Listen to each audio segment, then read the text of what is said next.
في مشكلة. في مشكلة. There's no problem. ما في مشكلة. ما في مشكلة.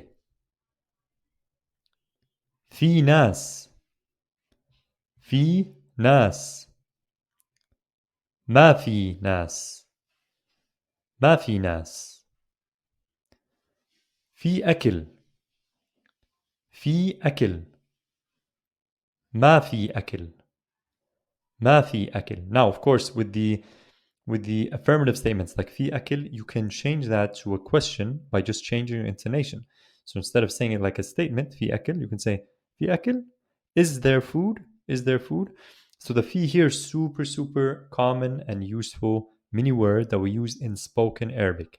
Now, some of you might be more familiar with يوجد and لا يوجد to mean there is or there are and there isn't. يوجد and لا يوجد are in modern standard Arabic or formal Arabic or Fusha Arabic. If you're brand new to Arabic, make sure to check out, there's a free mini course in the bio or description. Check that out for more information about this.